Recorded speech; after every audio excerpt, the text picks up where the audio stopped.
마태복음 26장에는 예수님이 이제 순환을 앞두시고 겟세마네에서 기도하는 이야기가 기록되어 있습니다.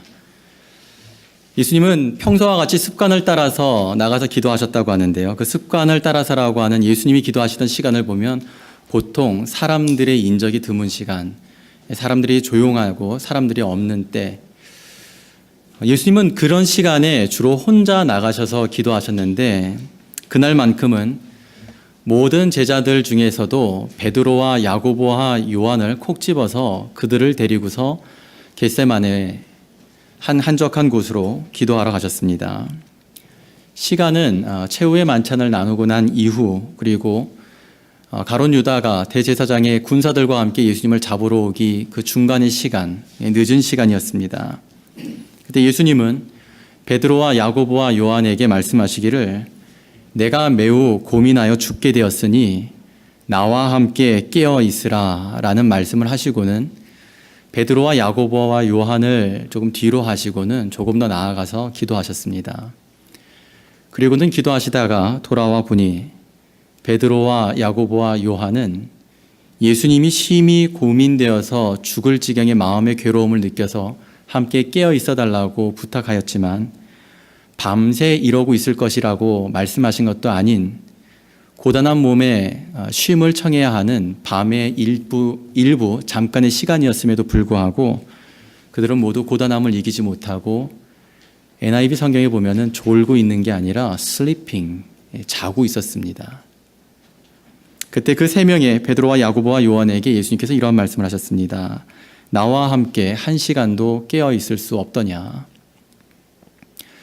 12명, 아니 11명의 제자들 중에서도 3명을 특별히 데리고 나와 함께 이 어려운 시간에 너희가 나와 함께 좀 깨어 있어서 나의 위로가 되고 나의 격려자가 좀 되어주렴.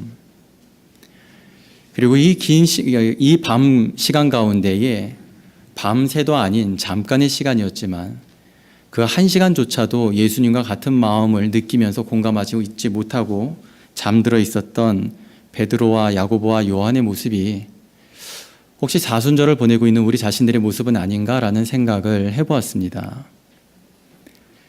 매년 돌아오는 사순절이고 그렇지만은 1년 365일에 잠깐 40일 정도밖에 되지 않는 잠깐의 기간임에도 불구하고 그리고 많은 사람들을 향하여서 이 사순절을 지키도록 한 것이 아니라 예수님을 구주와 왕으로 영접한 사람들만이 누릴 수 있는 은혜의 시간, 이 사순절, 40일의 시간인데 여러분에게 이 사순절은 어떤 의미가 되고 있나요?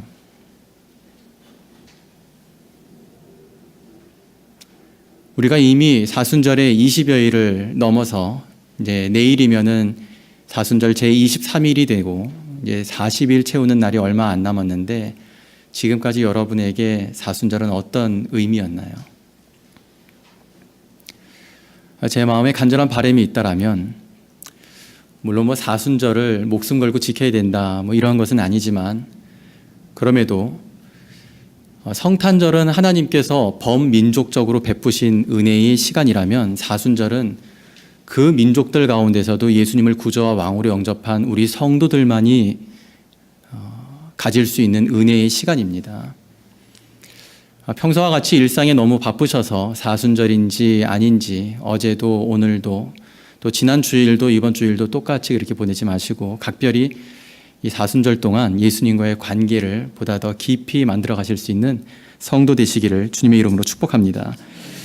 우리가 지난 주일에 이어서 오늘 빌립보서를 함께 나누는데요. 이 빌립보서는 빌립보 교회와 성도들을 향한 사도 바울의 편지입니다. 사도 바울의 빌립보 서신에는 교회와 성도들을 향한 애정이 묻어나 있는데요. 사실 당시에 이 편지를 받았었던 모든 교회들은 동일하게 외부적으로 압박해오는 어려운 상황과 그리고 교회 내부적인 갈등으로 인하여서 성도들은 혼란과 어려움을 겪고 있었습니다.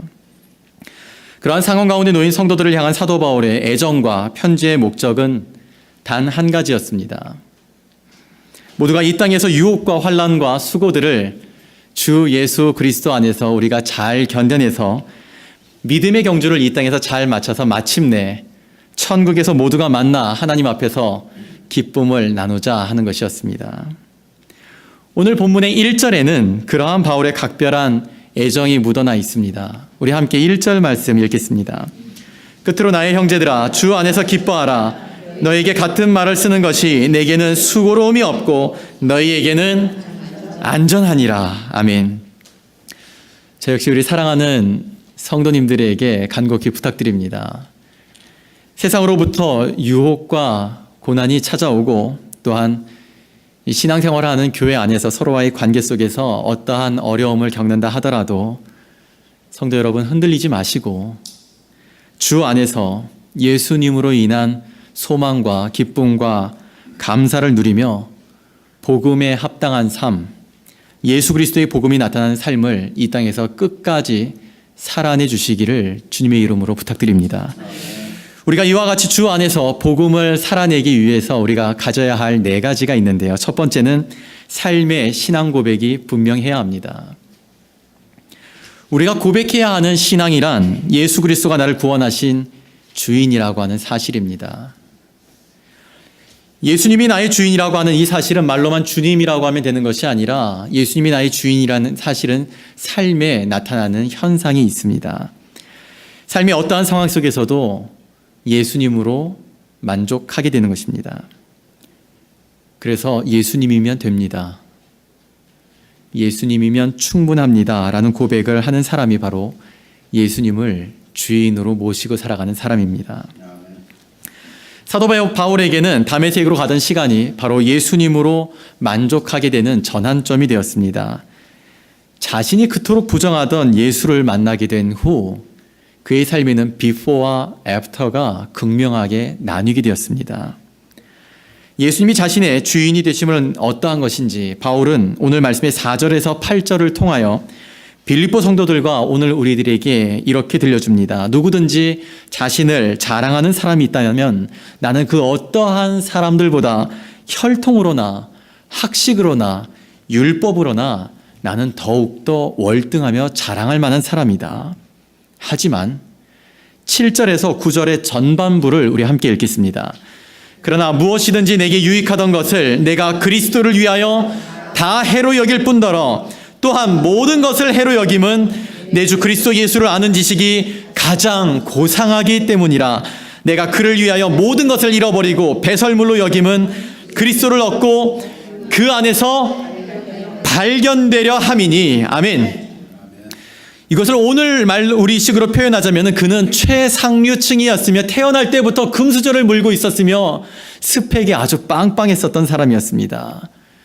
그러했었던 바울이었는데 그가 예수님을 만나고 예수님을 구주로 영접을 하게 되자 그토록 자랑스럽고 우월했었던 세상 자랑, 세상 영광 다 버리고 도저히 이해할래야 이해가 되어지지 않는 예수밖에 없는, 그리고 예수밖에 모르는, 예수 때문에 세상을 그냥 다 놓아버린 완전히 다른 사람이 되어버렸습니다. 이전에는 교회와 그리스도인들을 박해하던 사람이었는데 예수님이 그의 모든 것이 되자 그 자신뿐 아니라 다른 그리스도인들을 향하여서도 이와 같은 믿음의 권면을 합니다. 우리 함께 에베소서 5장 8절을 함께 찾아서 읽겠습니다. 빌립보서 바로 앞에 쓰여 있는 책이 에베소서입니다. 에베소서 5장 8절입니다. 신약성경 315페이지입니다.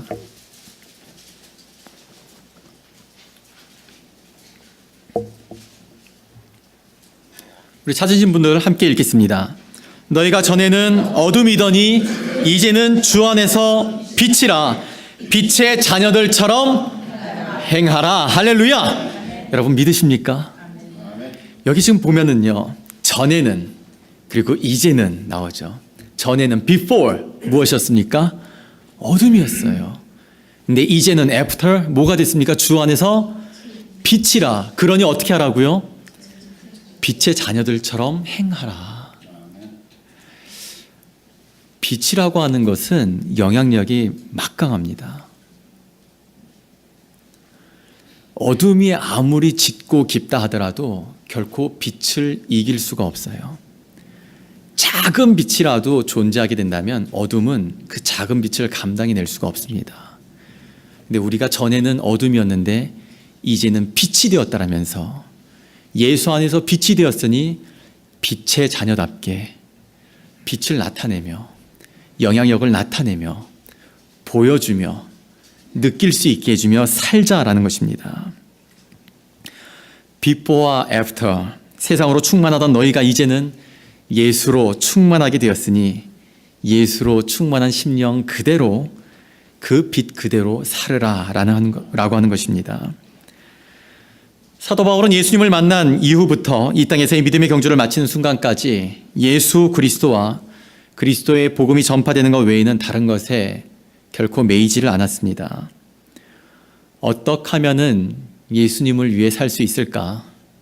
어떻게 하면 나 같은 죄인을 살려주신 그리스도의 은혜의 복음이 전해질 수 있을까를 그는 매일 매순간 어떠한 환경에서도 그것만을 생각했습니다.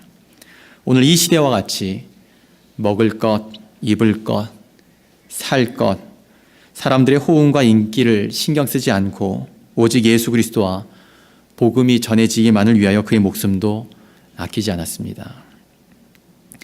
문화와 배경이 다른 것에 대해서 그가 복음을 전하는 방법에 있어서는 차이가 있었어도 그는 언제나 변함없이 예수 그리스도를 향한 그의 삶과 그의 신앙의 고백이 일치하였기에 복음은 많은 사람들에게 들려질 수 있었고 그 복음을 들은 사람들에게 심령의 감동이 있었고 그래서 수많은 바울과 같은 그리스도인들이 일어나 오늘 우리에게까지 복음이 전해질 수 있게 된 것입니다.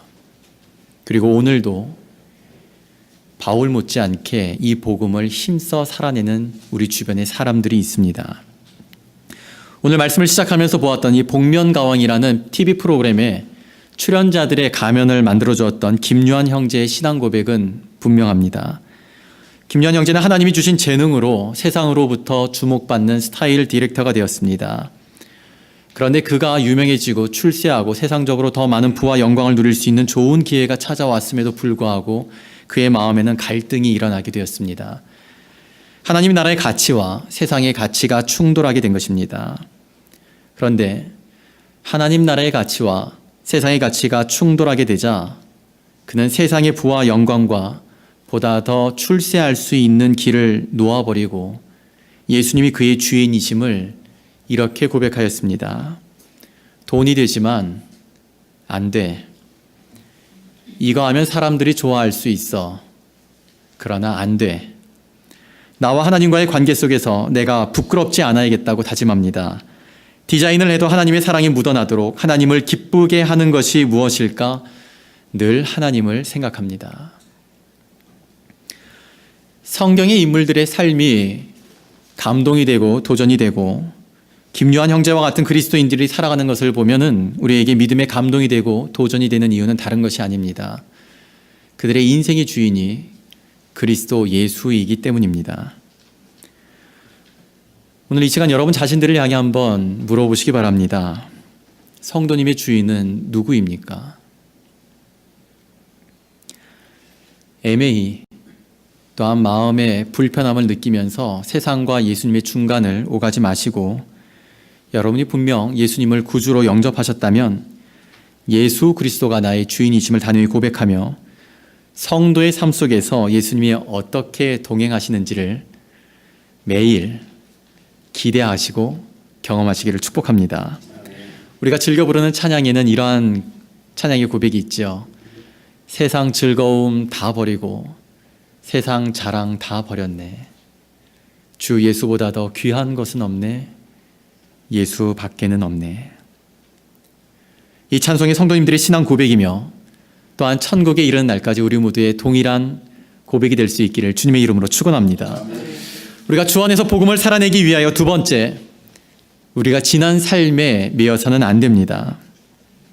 우리 본문 6절과 12절, 13절 그리고 14절의 마지막을 함께 읽겠습니다.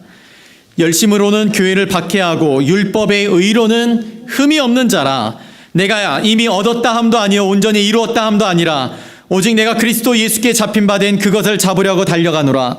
형제들아, 나는 내가 아직 잡은 줄로 여기지 아니하고 오직 한 일, 즉 뒤에 있는 것을 잊어버리고 앞에 있는 것을 잡으려고. 자, 14절의 마지막 같이 읽겠습니다. 달려가노라. 아멘. 제가 어느 강연에서 들은 이야기인데요. 이게 틀리지 않은 참 공감되는 이야기였습니다. 강사가 이러한 질문을 했습니다. 미국에 건너와 사는 한국 분들 중에서 미국 생활에 가장 적응을 못하시는 분들이 어떤 분들인지 아십니까? 몇 그룹을 이야기했는데요. 가장 많은 경우가 사고가 여전히 한국에 머물러 계시는 분들이라고 했습니다. 한국은 어땠었고 한국에서 내가 어떻게 살았다라는 것을 자꾸 생각하는데 참 불행히도 현재 내가 위치하고 살고 있는 것은 한국이 아니라 미국이라는 사실을 받아들이고 있지 못하다 보니까 미국 생활 적응을 꽤나 힘들어한다고 합니다. 그 다음으로 많은 경우가 한국에서 대기업 그리고 명문대학을 나오신 분들이라고 합니다. 한국에서는 사원이라고 해도 대기업의 사원은 웬만한 중소기업의 대리 과장 못지않은 대접과 대우를 받습니다. 그리고 이름만 대도 유명한 대학을 나오면은 지금 그 사람이 무슨 일을 하는지와는 상관없이 일단 어느 대학 나왔대 그러면 벌써 먹고 들어가죠. 그러니까 어느 대학 나왔다라고 하는 것이 상당히 프라우드한데 미국에 건너오니까 그런 게 전혀 없는 거예요. 그냥 미국 사람들은 나를 대하기를 영어 잘 못하는 동양인으로밖에 취급하지를 않고 한국에서는 그토록 내가 스펙이 좋았는데 미국에 오니까 그 모든 것들이 다 스펙들이 무가치해지고 그저 살기 위해서 한국에서는 거들떠보지도 않고 해야 될 일이라고 생각지도 않은 일들을 그러한 허드렛 일들까지 해야 되다 보니까 미국 생활 적응을 참으로 힘들어한다고 합니다. 우리의 이전의 이력과 경력도 중요하지만 실제적으로 우리에게 중요한 것은 이전이 아니라 현재입니다. 사도 바울은 지난 시절 자신이 무슨 짓을 했는지 예수님을 만나고 난 후에야 분명하게 깨달을 수가 있었습니다. 예수님을 만나지 못했을 때는 그는 열심히 교회와 성도들을 박해하던 사람이었습니다. 그 열심으로 예루살렘 교회를 다 흩어놓았고 그 열심으로 신실한 그리스도의 종이었던 스데반 집사를 돌로 쳐 죽이는 일에 앞장섰던 사람이었습니다. 그도 그 자신이 자신이 어떠한 사람인지 무슨 일을 했는지 누구보다 잘 알고 있었지만 그가 예수님을 만나고 성령님이 함께 하시게 되자 그 스스로를 돌아보면서 고백하기를 나는 죄인 중에 괴수라고 하였습니다. 그런데 우리가 눈여겨보며 기억해야 하는 것은 그가 지난 시간 어떠한 사람이었으며 얼마나 악한 일들을 앞장서 했었는지 그 과거에만 붙들려 자책하고만 있지는 않았다는 것입니다. 기억에서 지울 수 없는 분명히 존재하는 과거였지만 지금 그리고 현재 예수님이 그를 찾아오신 이후 그를 통해 이루시고자 하는 하나님의 뜻은 무엇이며 하나님의 뜻을 이루고자 하는 그 열정에 순종하는 삶을 이루었습니다. 철저한 회개를 통해 그리스도 안에서 바울은 새 사람으로 거듭나게 되었고 당시서부터 지금까지 위대한 복음 전도자로서의 흔적을 남기게 된 삶을 이룬 그였습니다. 이토록 위대한 복음 전도자였던 바울이었지만 12절에서 14절에 그는 이렇게 고백합니다. 내가 이미 얻었다 함도 아니요 온전히 이루었다 함도 아니라 내가 아직 잡은 줄로 여기지 아니하고 오직 한 일 즉 뒤에 있는 것을 잊어버리고 앞에 있는 것 오직 그리스도 예수께 붙잡힌 것을 잡으려고 달려가노라. 그는 죄인 중에 괴수와도 같았던 지난 시절에 매이지 않았을 뿐 아니라 이미 엄청난 복음 전도자로서 성취와 업적을 이루었음에도 불구하고 그는 그의 성취감과 그의 이루어놓은 업적과 공로에 안주하지를 않았습니다. 그래서 오늘날과 같이 은퇴 또는 조기 은퇴 같은 것들은 생각지도 않았습니다. 지금까지 무엇을 했느냐가 아니라 내가 무엇을 해야 하느냐, 하나님이 어떻게 나를 쓰시기를 원하시는지 그는 하나님께서 주신 매일매일의 새 날 속에서 하나님께 물었고 매일 순종했을 뿐이었습니다. 한국 축구의 새로운 역사를 썼던 2002년 월드컵 당시에 대한민국 대표팀의 감독을 맡았던 히딩크 감독이 16강으로 진출하게 되는 포르투갈을 꺾고 나서 인터뷰 가운데 이러한 표현을 했습니다. I'm still hungry. 경기를 다 마치고 나니까 배고파서 이런 얘기를 했을까요? 아니죠. 엄청나게 기적 같은 승리를 이뤄내고 있고, 포르투갈에게는 질 거라고 생각했는데 포르투갈을 이기고 막 승리에 들떠 있을 때 I'm still hungry. 나는 이 정도의 승리로 만족하지 않는다라는 이야기를 한 것입니다. 당시 그의 인터뷰는 이 한국 국민들에게 새로운 신선한 어떤 사고의 전환을 일으키면서 승리에 대한 향한 그 염원에 불을 붙여 놓았습니다. 사랑하는 성도 여러분, 오늘 여러분은 어떠신가요? 너무 지긋지긋한 일을 많이 겪어서 믿음의 경주라고 하는 것은 참 듣기에는 좋은 말이지만은 현실적으로 불가능하다라고 그냥 마음에서 내려놓으신 건 아니신가요?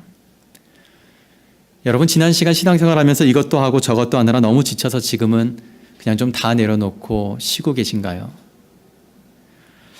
아니면 수년이 지났음에도 불구하고 여전히 초신자라고 생각을 하시면서 아직도 겉만 돌고 계시나요? 혹 그것도 아니라면 아직 끝나지도 않은 경주인데 벌써 은퇴 선언을 하고 다 이루었다라며 스스로의 성취감과 업적에 만족을 하고 계시나요? 부디 할 만큼 다 했다라고 여기지 마시고 매일매일 still hungry 하시기 바랍니다. 예수님을 만난 이후 복음의 열정으로 평생을 살았었던 바울과 같이 거룩한 불만족감을 가지고 우리 앞에 놓인 믿음의 경주를 끝까지 힘써 달려가 주시기를 부탁드립니다. 여러 사정들로 인하여서 열정이 식었던 분들은 하나님 내게 은혜로 주신 오늘 이 하루를 내가 허비하고 낭비하지 않고 온전히 주를 위해 살게 해달라고 여러분 열정에 다시 불이 붙을 때까지 간절히 기도하시기 바랍니다. 또한 이미 사역에서 은퇴를 하셨거나 스스로 은퇴 선언을 하신 분들이 계시다면은 예전에 내가 무엇을 했었고 이제는 좀 젊은 사람들이 해야 되고 나도 예전에 다 해봤다라면서 뒤에 물러나만 계시지 마시고 오늘도 내가 주를 기쁘시게 할 것이 무엇인가를 깊이 생각하시며 또 다른 영역에서 복음에 합당한 새로운 삶을 이루어가 주시기를 부탁드립니다. 우리 모두에게 거룩한 목마름과 복음 전파의 불만족감을 가지고 바울과 같이 그리스도 예수께 붙잡힌 그것, 그리스도 예수의 복음이 땅끝까지 전해지기 위해 복음을 살아내며 복음을 전파하는 성도의 삶을 이루어가 주시기를 주님의 이름으로 축원합니다. 우리가 주 안에서 복음을 살아내기 위하여 마지막 세 번째, 삶의 목표가 분명해야 합니다. 우리 오늘 말씀의 14절과 16절 말씀 함께 읽겠습니다. 표대를 향하여 그리스도 예수 안에서 하나님이 위에서 부르신 부름의 상을 위하여 달려가노라. 오직 우리가 어디까지 이르렀든지 그대로 행할 것이라. 아멘. 100세 시대를 살고 있는 요즘 사람들의 가장 큰 관심은 은퇴입니다. 어떻게 은퇴를 준비할지, 어떻게 은퇴 이후에도 지금과 같이 안정되고 편안한 삶을 유지할 수 있을지 많이들 생각하고 계획하고 준비를 합니다. 그런데 예수님의 소유가 된 사도 바울의 관심과 꿈은 오늘 우리들과는 상당히 거리가 있어 보입니다. 우리 16절을 다시 한번 읽겠습니다. 오직 우리가 어디까지 이르렀든지 그대로 행할 것이라. 바울은 편지를 쓴 당시에도 엄청난 복음의 업적을 이룬 사람이었지만 그는 그 일들에 매이지 않겠다고 했을 뿐만 아니라 지금껏 내가 무엇을 했고 그래서 어느 만큼 어떠한 자리에 와 있는지는 오늘 나에게 아무것도 아니요. 그저 주를 위해 최선을 다해 살아온 이 삶 그대로 앞으로도 살아갈 것이라고 고백합니다. 그리고 그 삶을 함께 살아내자며 이 편지를 대하고 있는 성도들에게도 권면과 도전을 주고 있습니다. 우리가 소위 은혜를 받고 은혜가 충만하면은 세상을 대하는 담대함이 생기죠. 그런데 그렇게 우리가 좀 꾸준하면 참 좋을 텐데 안타깝게도 우리들이 지금까지 경험한 것을 돌아보면 그러다가 꼭 한 번씩 완전히 바닥까지 내동댕이 쳐질 때가 있습니다. 그래서 나도 내가 정말 이해가 안 되는 그러한 때를 맞기도 합니다. 우리가 이와 같이 되는 가장 큰 이유는 우리가 창조의 섭리를 벗어나서 이 땅의 것들이 매이게 되기 때문에 그렇습니다. 실제적으로 하나님과의 관계는 우리가 세상에서 겪고 당하는 일들과는 그렇게 큰 문제가 되지 않습니다. 그런데 하던 일이 갑자기 어려워지게 되면 희한하게도 하나님과의 관계에도 이상 신호가 일어납니다.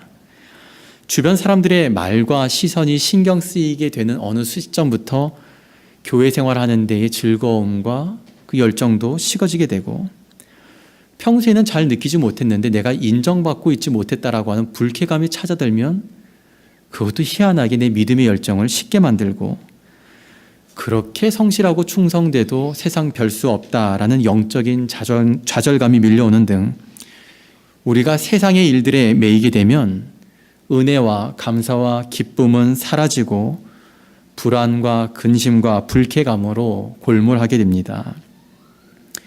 우리 지난주 설교를 통해서 나누었었던 카라와 카리스에 대한 얘기를 기억하는 분들이 계실 텐데요. 이 카라라고 하는 뜻은 기쁨이고 카리스는 은혜라는 뜻이죠. 그래서 우리 사람은 하나님께서 창조하시기를 우리가 성취하고 만족을 할 때 기쁨을 누리도록 하나님께서 디자인하지 않고, 하나님의 은혜를 알 때, 하나님의 은혜가 있을 때 우리는 기쁨을 누릴 수 있도록, 기쁨을 느낄 수 있도록 창조하셨다고 나누었습니다. 근데 이 신약 성경에 사람이라고 하는 단어, 인간이라는 단어를 찾아보면은 헬라어 안드로포스로 기록이 되어져 있는데요. 이 안드로포스, 사람이라고 번역되어 있는 이 본래의 뜻은 위를 바라보다라는 뜻입니다. 위를 바라보는 존재가 사람이라는 거예요. 하나님은 사람을 창조하실 때 하나님을 바라보며 살도록 창조하셨습니다. 그래서 하나님으로 충만하도록 만드셨고, 하나님으로 충분하다라고 하는 것을 알도록 창조하셨습니다. 그렇기 때문에 구원받은 성도는 땅의 것들을 구하며 땅의 일들에 울고 웃기보다 범사에 하나님을 바라보며 하늘의 소망을 두고 사는 사람이 되어야 합니다. 예수님이 말씀하신 먼저 그의 나라와 그 의를 구하면 이 모든 것을 너에게 더하신다라는 말씀은 바로 하나님과의 관계가 회복이 되고 하나님의 임재와 통치가 내 안에 이루어지게 되면, 즉 온전히 우리가 하나님의 소유가 되게 되면 이 땅에서 살아가는 것들은 더 이상 내가 신경 쓸 것이 되지 못한다는, 하나님께서 책임지신다는 것을 말씀하는 것입니다. 저는 우리 모두에게 이와 같은 고상한 그리고 거룩한 삶의 목표를 가지고 그리스도 예수 안에서 하나님께서 위에서 부르신 부름의 상을 위해 달려가는 삶이 있게 되기를 간절히 바랍니다. 꿈이 없고 목표가 없게 되다 보면 삶이 무기력하게 되고, 또한 그리스도인의 입에서도 인생 별거 없다라는 믿음 없는 말이 나오게 됩니다. 그러나 예수가 소망이고 예수가 전부이고 예수 그리스도의 복음을 전하는 것이 삶의 목표가 되게 되면 세상이 감당하지 못하는 복음의 능력에 휩싸여 살아가게 됩니다. 위대한 복음 전도자였었던 사도 바울과 같이, 현대의 위대한 복음 전도자였던 빌리 그레이엄 목사님과 같이 나를 부르신 하나님의 뜻을 따라 부르심의 상을 위하여 힘써 달려가는 여러분과 제가 될 수 있기를 주님의 이름으로 축원합니다. 우리 마지막으로 빌립보서 1장 20절과 21절을 함께 읽었으면 좋겠습니다. 앞으로 넘기셔서 빌립보서 1장 20절과 21절입니다.